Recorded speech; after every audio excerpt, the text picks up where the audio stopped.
Assalamualaikum warahmatullahi wabarakatuh. Waalaikumsalam warahmatullahi wabarakatuh. Selamat pagi Ananda semua. Apa kabar nih? Pagi Bu, alhamdulillah baik Bu. Pagi Bu. Baik. Sebelum belajar, apa ada yang belum makan? Sudah Bu. Ya bagus. Karena kalau kita mau mulai belajar tuh lebih baik makan dulu supaya apa yang Ibu sampaikan nanti Ananda semua bisa fokus dan mendengarkan. Jadi nggak ada gangguan kalau belum makan tuh kan fokus kita terbagi kalau belum makan. Nah jadi sebelum Ibu memulai pembelajaran, mungkin di sini Ananda semua baru pertama melihat Ibu karena ini pertemuan pertama kita ya. Untuk itu, Ibu akan memperkenalkan diri terlebih dahulu. Perkenalkan nama Ibu Nafizatul Kalbi. Di sini Ibu sebagai guru fisika Ananda semua. Jadi, baik. Sebelum itu, di sini lengkap semua nih anggota kelasnya. Sepertinya ada yang belum join Zoom ya. Kalau gitu Ibu absen dulu. Ibu harap Ananda semua bisa open cam karena kita biar bisa sama-sama kenal, bisa melihat wajahnya langsung ya. Baik, yang pertama itu namanya Mutia Novianti. Ada Mutia Novianti? Bu. Oke. Hadir Bu. Oke. Lalu ada Najmi Asfia. Hadir Bu. Dea Sagita Putri. Dea Sagita aja Bu. Hadir Bu. Oh ya, Dea Sagita. Raihan Marsha. Ada Raihan Marsha? Oh, Sakit, sepertinya. Bu. Kenapa Najmi? Izin Bu, Rehan Marsha sakit Bu. Oh ya. Raihan Marsha sakit. Selanjutnya Mutiara Putrialdi. Hadir Bu. Oke. Nadia Putri Herman.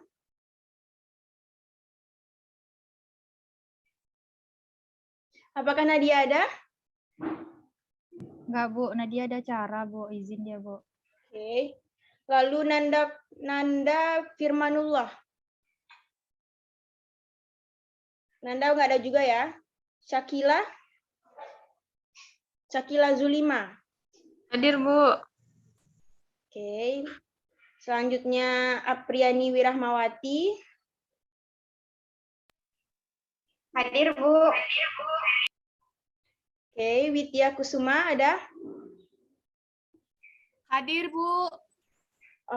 Berarti masih ada teman yang belum hadir ya, karena ada yang sakit, ada yang kegiatan. Jadi untuk teman-teman yang Ananda semua yang belum bergabung, kalau ada kegiatan itu sebaiknya utamakan dulu kelas pagi ini ya. Jadi bisa Ananda hubungi untuk temannya agar dapat bergabung pada Zoom kita. Soalnya materi ini materi penting karena ini merupakan pertemuan pertama kita juga ya. Jadi selanjutnya itu di sini udah ada ketuanya. Udah ada dipilih belum ketuanya? Belum Bu. Belum. Berarti Bu aja milih ya untuk ketua yang bisa mimpin doa di sini. Kalau Najmi aja bagaimana Najmi? Bisa Bu. Oke, silakan pimpin Najmi, pimpin doanya. Baik, sebelum mulai pembelajaran, lebih baik kita berdoa dulu. Berdoa menurut kepercayaan masing-masing, berdoa mulai.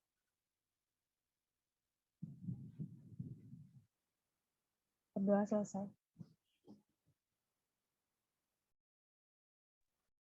Baik, terima kasih banyak Najmi. Semoga doa yang kita panjatkan tadi dapat terkabul. Nah, selanjutnya Ibu akan membahas, menjelaskan mengenai gelombang bunyi dan cahaya. Mungkin Anda semua tidak asing lagi mendengarkan gelombang bunyi dan cahaya. Karena atau ada di sini yang belum pernah mendengar gelombang bunyi dan cahaya? Pasti di SMP pernah kan menyinggung mengenai gelombang bunyi dan cahaya, walaupun tidak terlalu dalam, itu kalau nggak salah pada mata pelajaran IPA ya. Nah, di SMA ini kita juga membahas mengenai gelombang bunyi dan cahaya.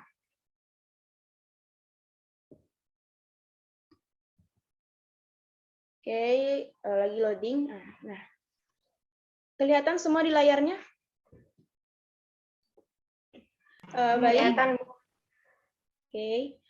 Baik, ini Ibu akan menjelaskan terlebih dahulu cakupan materi yang akan kita bahas selama beberapa jam ke depan, yaitu yang pertama menjelaskan tentang pengertian, ciri dan sifat-sifatnya, lalu memahami penggunaan teknologi sonar dan ultrasonografi dalam kehidupan sehari-hari, serta menjelaskan penerapan sinar X, radar, dan gamma.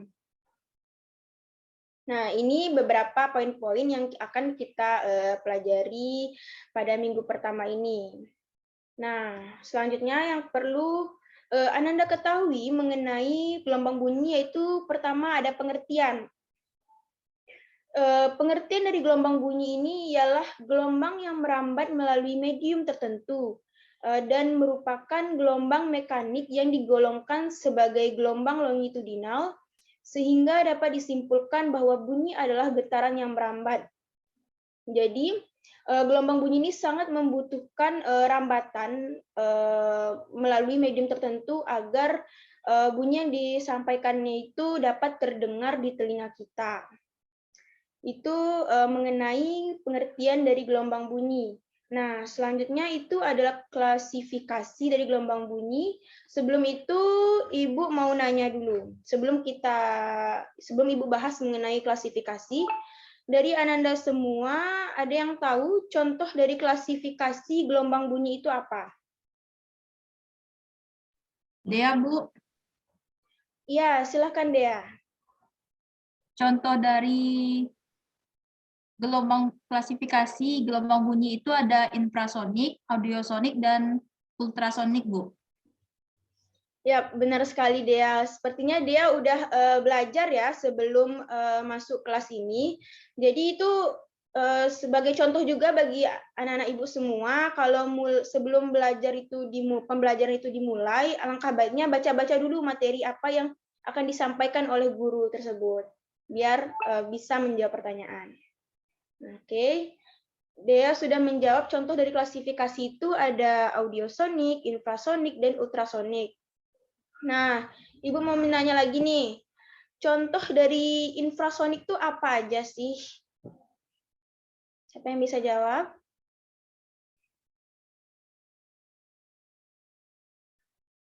Ayo on mic. Coba Ibu panggil aja ya. Ibu pilih. Mutia Novianti.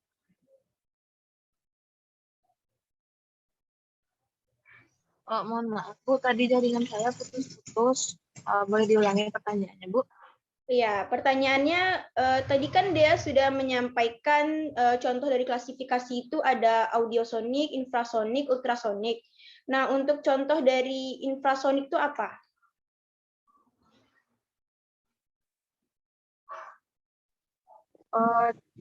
Setahu izin menjawab, Bu, contoh dari gelombang infrasonik itu adalah gelombang pada gempa bumi, Bu. Oke. Terima kasih Mutia atas jawabannya. Kita bahas dulu ya. Nah, ini merupakan klasifikasi dari gelombang bunyi. Itu ada yang pertama infrasonik. Infrasonik ini merupakan bunyi yang memiliki frekuensi kurang dari 20 Hz. Nah, bunyi ini dapat didengar oleh hewan seperti jangkrik, laba-laba, gajah, anjing, dan lumba-lumba.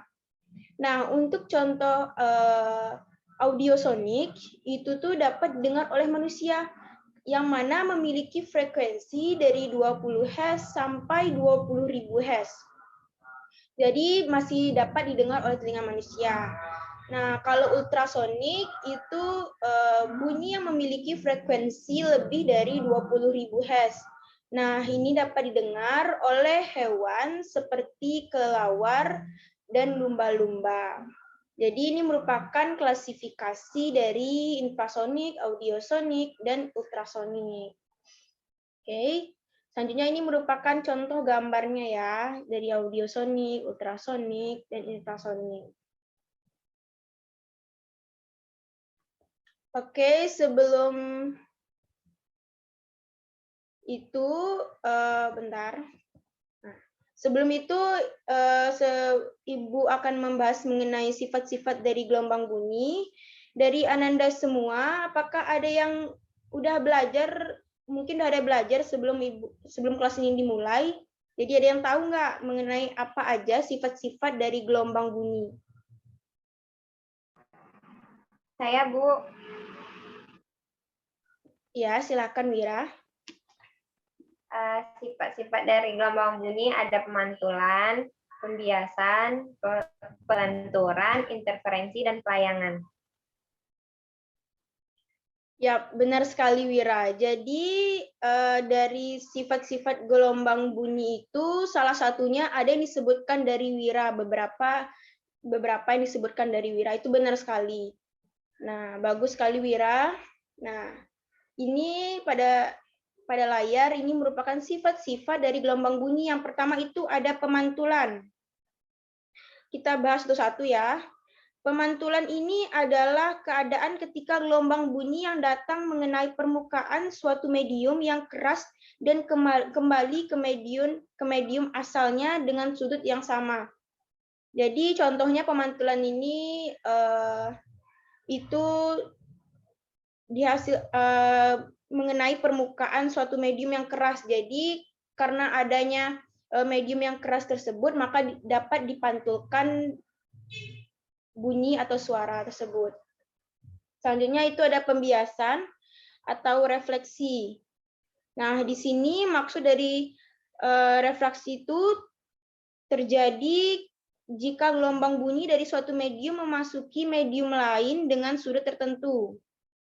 Nah, hal ini yang menyebabkan contohnya itu suara petir pada malam hari itu terdengar lebih keras dibandingkan pada siang hari. Itu karena lapisan udara bagian bawah lebih rapat daripada bagian atas, sehingga suara petir dari lapisan udara akan dibiaskan mendekati permukaan tanah di bawahnya. Nah, selanjutnya itu ada pelenturan atau difraksi. Nah, ini contohnya itu ketika seseorang dapat mendengar suara dari ruangan sebelahnya. Pasti kita pernah kan kita lagi belajar di suatu ruangan, terus ada orang ribut berisik di ruangan sebelahnya. Itu dapat terdengar di ruangan sebelahnya. Itu karena adanya pelenturan atau difraksi. Selanjutnya yang seperti yang disampaikan oleh Wira tadi, itu ada interferensi. Ini adalah perpaduan dua gelombang yang berbeda yang saling berinteraksi pada medium yang sama. Itu merupakan interferensi. Nah, interferensi ini juga dibagi menjadi dua, yaitu ada interferensi konstruktif dan destruktif. Baik, selanjutnya itu ada pelayangan. Nah, pelayangan ini merupakan dua bunyi keras atau dua bunyi lemah yang terjadi secara berurutan. Jika kedua gelombang bunyi merambat bersamaan, bunyi paling kuat akan dihasilkan saat fase keduanya sama. Jika kedua getaran berlawan fase, maka akan menghasilkan bunyi paling lemah. Itu merupakan pengertian dari pelayangan tersebut. Nah, selanjutnya itu ada cepat rambat gelombang bunyi. Nah, ada yang tahu perumusan dari cepat rambat? Ada yang tahu Ananda rumus dari cepat rambat? Oke. lambda kali F, Bu. Apa Widya? Kalau nggak salah lambda kali F.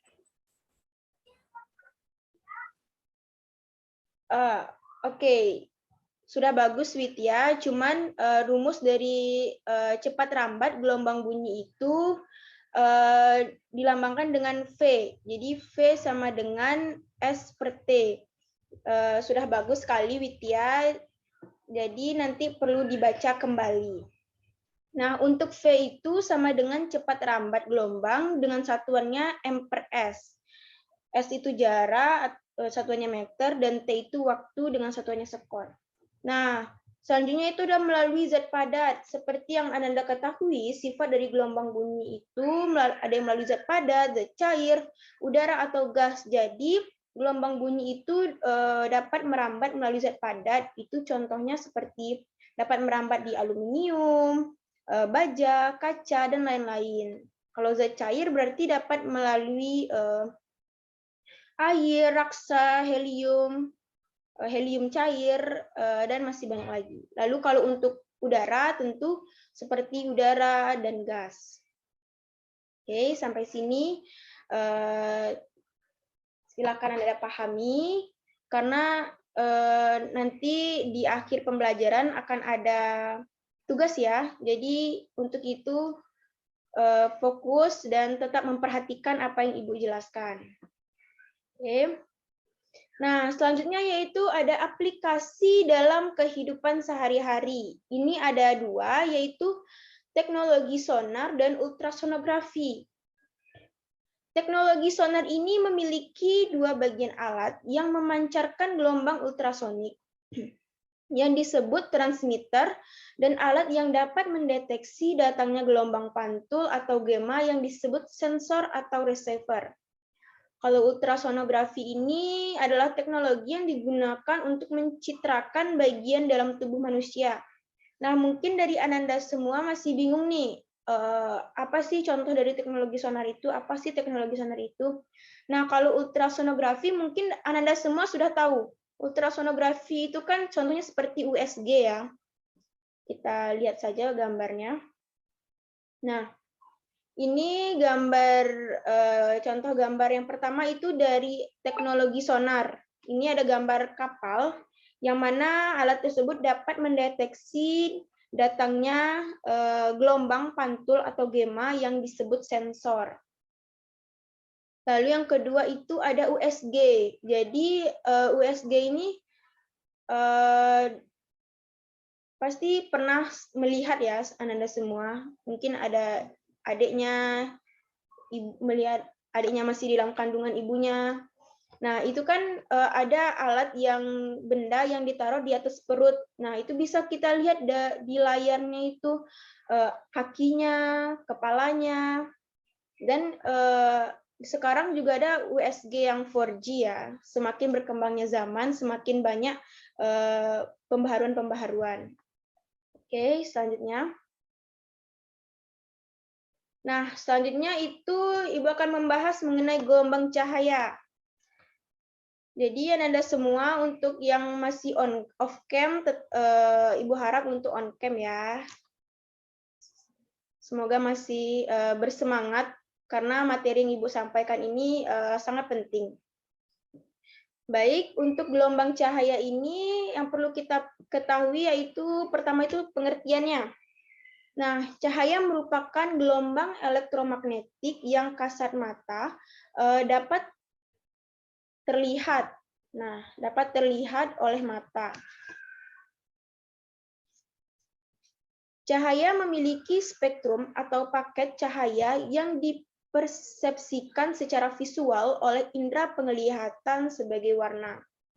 Jadi gelombang cahaya ini dapat dilihat secara visual oleh indera penglihatan kita sebagai warna.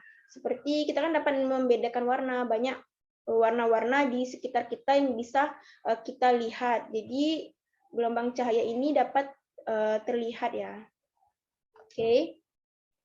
Selanjutnya itu ada sifat-sifat gelombang cahaya.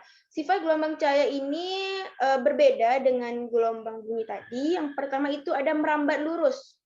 Ada yang tahu nggak contoh dari merambat lurus? Ini pasti sangat dekat dengan kehidupan sehari-hari kita, merambat lurus. Oke, Ibu kasih contoh satu ya. Itu misalnya kita menghidupkan senter, lalu kita arahkan ke depan misal. Ada nggak itu tuh cahaya yang kita cahaya senter yang kita hidupkan itu lurus apa zigzag? Lurus. Ya, betul sekali Ananda. Itu lurus berarti sifat gelombang cahaya yang pertama itu merambat lurus. Yang kedua itu dapat dipantulkan atau refleksi. Nah, ada yang tahu contohnya apa? Oke, contohnya itu kalau misalnya senter tadi kita arahkan ke dinding atau ke langit-langit rumah, atap rumah, pasti itu cahayanya akan dipantulkan, ya kan? Atau ada yang pernah nyobanya? Anda semua sudah ada yang pernah menyobanya?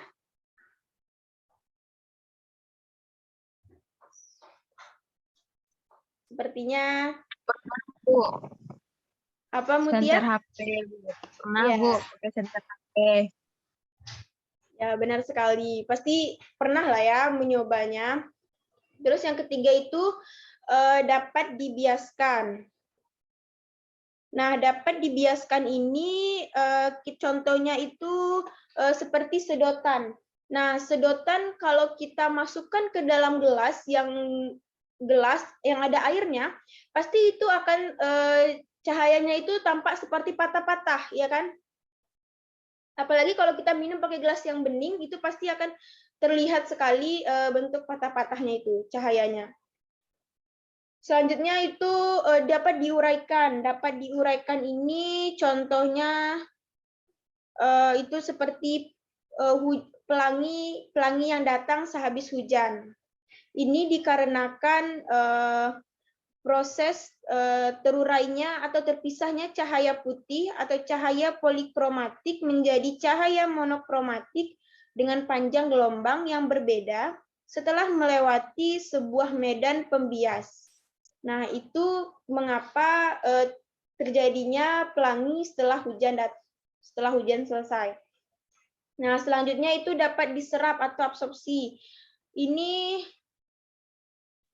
ketika sebuah bahan atau material transparan yang terkena cahaya, maka sebagian energi dari cahaya tersebut akan terdispersi atau berkurang oleh material atau bahan tersebut menjadi energi panas. Hal ini terjadi karena secara alami pada mata kita untuk melihat warna di sekitar kita. Itu yang dapat diserap. Nah, selanjutnya itu dapat disearahkan atau polarisasi. Ini contohnya seperti filter pada kamera. Lalu dapat menembus benda bening. Nah, contoh dari dapat menembus benda beningnya apa?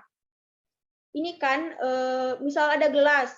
Gelas, pernah nggak kalian gelas bening, terus kalian senter ke arahnya? Terus tembus nggak cahaya dari senter tersebut? Tembus, Gelas Bu. beningnya. Bu, Apa? Tembus, Bu.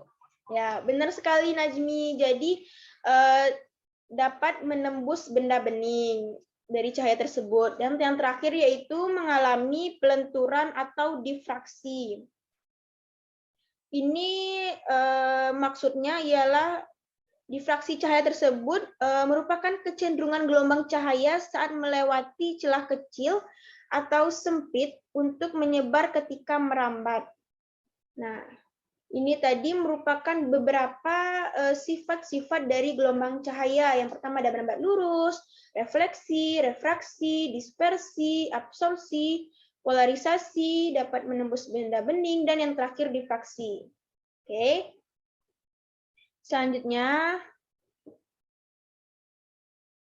Selanjutnya yaitu ciri-ciri dari gelombang cahaya. Ini perlu Ananda pahami. Jadi Ibu minta dari salah satu dari Ananda bisa membantu Ibu untuk membacakan yang ciri-ciri gelombang cahaya.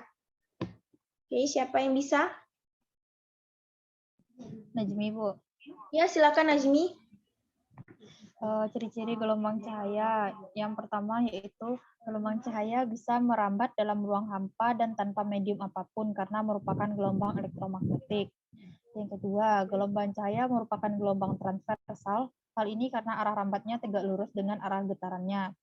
Yang ketiga, gelombang cahaya dapat dipantulkan jika mengenai sebuah bidang, baik rata maupun tidak. Dan yang terakhir, gelombang cahaya dapat diteruskan melalui medium gas, air, ataupun padat. Baik, terima kasih banyak Najmi sudah membantu Ibu untuk membacakan dari ciri-ciri gelombang bunyi.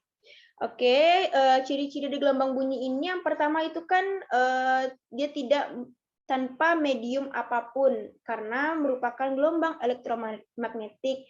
Berbeda ya dengan gelombang bunyi tadi yang membutuhkan medium tertentu. Nah, untuk gelombang cahaya ini dapat diteruskan melalui medium gas, air, ataupun padat, seperti yang sudah Ibu jelaskan sebelumnya contoh-contohnya tadi. Lalu juga dapat dipantulkan jika mengenai sebuah bidang, baik itu rata maupun tidak. Oke. Dan cahaya ini merupakan gelombang transversal. Ya, hal ini karena arah rambatnya tegak lurus dengan arah getarannya. Oke, itu tadi ciri-ciri mengenai gelombang cahaya. Dapat dimengerti ya, Nanda semua? Dapat, Bu. Oke. Ya, Bu. Baik.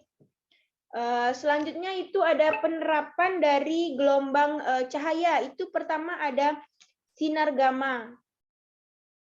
Ada sinar gamma, ada radar, ada sinar X. Nah, Ibu akan jelaskan satu-satu nih. Kalau sinar gamma itu banyak dimanfaatkan dalam dunia pengobatan, seperti untuk mendiagnosis dan terapi kanker, dan juga membantu perkembangan dalam bidang pengetahuan astronomi dan fisika. Nah, yang perlu Anda ketahui, sinar gamma ini memiliki frekuensi antara 10⁻20 Hz dengan panjang gelombang antara 10⁻11 cm sampai 10⁻8 cm. Kalau untuk radar, ini merupakan alat untuk mendeteksi keberadaan atau letak kecepatan dan arah dari suatu benda itu dari kejauhan. Nah, kalau sinar X ini sendiri, ini pasti Anda sering, kalau contohnya itu sangat banyak ya, terutama di rumah sakit itu, karena ini sangat banyak manfaatnya karena dapat mempermudah tenaga medis memeriksa kondisi seseorang tanpa harus membedahnya terlebih dahulu. Sinar X ini memiliki frekuensi 10⁻16 Hz sampai 10⁻20 Hz dengan panjang gelombangnya itu sangat pendek, yaitu 10⁻⁻9 cm sampai 10⁻⁻6 cm. Oke, itu tadi merupakan penerapan dari gelombang cahaya. Nah, ini contoh gambarnya tadi ya, ada gambar orang yang, ini gambar CT scan untuk melihat penyakit-penyakit di dalam kepalanya. Ini radar, dan ini contoh dari sinar X, yaitu, apa ini namanya, yang gambar ketiga ini?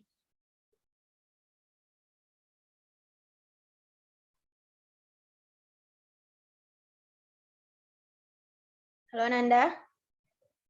Untuk ronsen, Bu. Iya, ronsen. Benar sekali, Najmi. Oke, jadi ini merupakan penerapan dari gelombang cahaya. Ada CT scan, ada radar, ada ronsen. Nah, itu tadi penjelasan dari Ibu mengenai gelombang bunyi dan gelombang cahaya. Ibu harap semuanya ini memperhatikan ya tadi, fokus, jangan ada yang bermain HP, dan tetap menyimak apa yang Ibu sampaikan. Selanjutnya, Ibu akan membahas mengenai contoh soal. Di sini kita sama-sama membahasnya ya. Oke, siapa nih yang mau membaca soal nomor 1 dari contoh gelombang bunyi? Dea, Bu. Ya, silahkan Dea. Seorang anak mendengar bunyi yang memiliki panjang gelombang sebesar 10 meter. Jika cepat rambat bunyi di udara adalah 340 meter per sekon, tentukan yang pertama A. Frekuensi sumber bunyi dan B. Periode sumber bunyi. Dah, Bu. Oke, dari soal yang dia bacakan tadi, kira-kira apa aja tuh yang diketahui? Yang pertama, Panjang gelombangnya, Bu. ya betul, panjang gelombangnya 10 meter. Meter. Terus Kecepatannya, Bu. 340 meter per sekon. cepat rambat bunyinya ya, Nah, itu iya, Bu. 340 meter per sekon. Nah, yang ditanya itu ada F, yaitu frekuensi, dan yang kedua itu periode, yaitu T besar. Nah, kita langsung aja lihat penyelesaiannya. Nah, betul yang seperti dia sampaikan tadi, itu ada lambda dan V. Lambda dan cepat. Baik, Ananda semua. Oke, Ibu perbesarkan dulu.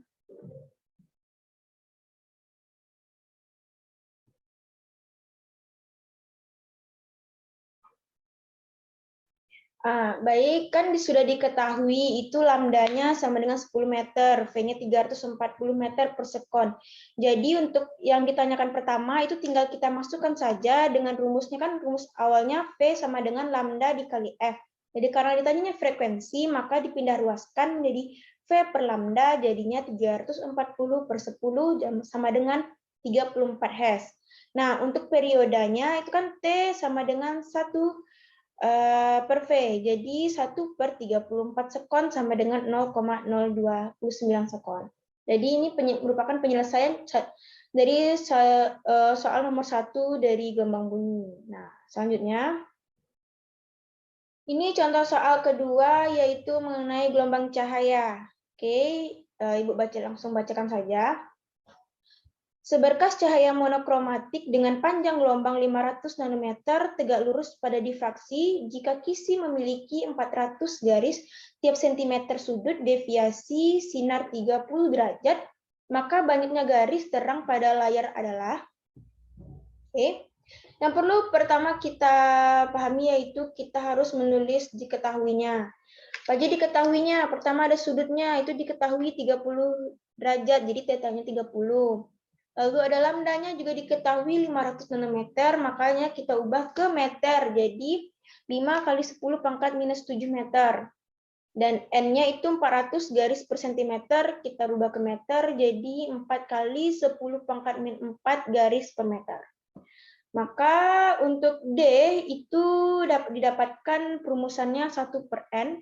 Jadinya kita substitusikan 1 per N-nya itu 4 kali 10 pangkat min 4. Jadi 1 per 4 dikali 10 pangkat min 4. Lalu untuk rumus M itu sama dengan D sin theta sama dengan M dikali lambda. Karena M yang ditanyakan, yang kita cari, maka kita pindah ruaskan menjadi M sama dengan D sin theta per lambda. Kita substitusikan D-nya 1 per 4 kali 10 pangkat 4. Sin tetanya tadi kan 30. Nah, per lambdanya itu sudah diketahui pada soal, yaitu 5 kali 10 pangkat minus 7 meter. Jadi didapatkan hasil M-nya itu adalah 25. Nah, karena banyaknya garis terang pada layar itu 25 pada bagian atas, 25 pada bagian bawah, dan 1 pada pusatnya di tengah, sehingga total banyaknya garis terang yang terbentuk adalah, itu kita jumlahkan totalnya, jadinya 25 ditambah 25 ditambah 1, maka hasilnya itu adalah 51. Oke. Itu tadi penjelasan dari Ibu mengenai contoh soal dari gelombang cahaya dan gelombang bunyi. Mungkin dari Ananda semua masih ada yang kebingungan mengenai penerapan dari gelombang bunyi dan gelombang cahaya. Maka dari itu, setelah pembelajaran ini selesai, Ibu harap Ananda semua mengulang kembali pembelajaran yang sudah kita yang sudah kita lakukan pada saat ini. Diulang, materi yang sudah ada itu jangan dibawa tidur ya, harus dibaca-baca kembali. Nah, Ibu sudah menyiapkan untuk tugas yang akan dikumpulkan minggu depan. Ini ada Ananda akan melakukan observasi. Nah, di sini ada tabel yang mana berisi ada nomor, nama, gambar, klasifikasi, dan alasan. Di sini kan Ibu sudah menjelaskan tadi nih, klasifikasi dari gelombang bunyi itu apa, gelombang cahaya apa. Nah, contohnya Ibu kasih contoh misal USG tadi. Nah, namanya apa? Ultrasonografi. Nah, gambarnya apa? Tampilkan gambarnya. Klasifikasi itu termasuk ke mana? Ke gelombang bunyi apa gelombang cahaya? Lalu Ananda beri alasan, mengapa itu termasuk gelombang bunyi? Mengapa itu termasuk gelombang cahaya? Begitu. Jadi Ibu minta, Ibu sudah memberi kalau nggak salah gelombang bunyi tadi beberapa contoh, gelombang cahaya juga beberapa contoh. Jadi Ananda silakan isi dan observasi kembali apa saja sih klasifikasi dari gelombang bunyi dan gelombang cahaya itu dan tulis penjelasannya. Itu untuk gelombang bunyi itu minimal 5, gelombang cahaya juga minimal 5. Ibu sudah menyiapkan tempat pengumpulannya itu di Google Classroom, lalu ada waktunya juga sudah Ibu sediakan, jadi Ananda bisa cek ya. Cek sekarang, kalau ada yang perlu Ananda tanyakan terkait tugas maupun materi, bisa langsung di grup kelas kita, karena waktunya juga sudah habis, dan mungkin Ananda terlihat lelah sekarang, jadi Ibu akhiri saja, dan jangan lupa untuk terus belajar dan kerjakan tugas untuk minggu depan ya. Baiklah, terima kasih Ananda semua yang sudah bergabung dan sudah memperhatikan penjelasan dari Ibu. Ibu akhiri dengan kita tutup kelas ini dengan mengucapkan alhamdulillah, dan Ibu akhiri dengan wabillahi taufik wal hidayah. Wassalamualaikum warahmatullahi wabarakatuh. Waalaikumsalam warahmatullahi wabarakatuh. Terima kasih, Bu. Ya, sama-sama.